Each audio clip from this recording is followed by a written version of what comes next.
Hello viewers, ரீசெண்டாக இப்போ நம்மளோட கஸ்டமர் பார்த்தீங்கன்னா லேப்டாப்பில் வந்து பேட்டரி பேக்கப் நிற்க மாட்டேங்குது, ப்ளஸ் அது போக பர்ஃபார்மன்ஸ் வந்து ரொம்ப ஸ்லோவாக இருக்குது அப்படின்னு சொல்லியிருந்தாரு. சரி, அப்படி என்னதான் இருக்குன்னு சொல்லி நம்ம ஓப்பன் பண்ணி செக் பண்ணி பார்த்தோம்னா இதில் வந்து ரேம் வந்து 4GB தான் இருந்தது. அதனால் இப்போ அடிஷ்னலாக இதில் வந்து 8GB ரேம் போட்டிருக்கோம். ப்ளஸ் அது போக இதில் வந்து எஸ்எஸ்டி வந்து 250GB NVMe போட்டிருக்கு.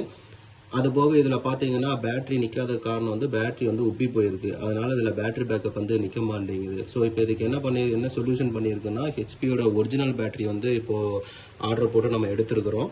அதை வந்து இப்போ இதில் நம்ம ரீப்ளேஸ் பண்ணிவிட்டு பேட்டரி பேக்கப் செக் பண்ணி பார்க்குறோம். ப்ளஸ் அது போக பார்த்தீங்கன்னா லேப்டாப்போட பர்ஃபார்மன்ஸ் வந்து எப்படி இருக்குது அப்படின்னு பார்க்குறோம். ஏன்னா இதுக்கு முன்னாடி 4GB ரேம் தான் போட்டிருந்தாங்க.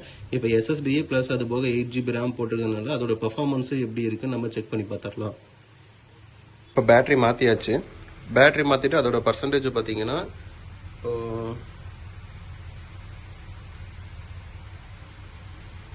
63% இருக்குது. இப்போ இதில் வந்து நம்ம ரேமு எஸ்எஸ்டியே போட்டிருக்கோமா, அதனால் இதோட பர்ஃபார்மன்ஸ் பார்த்தீங்கன்னா கொஞ்சம் நல்லா ஸ்பீடாகவே இருக்குது இப்போது.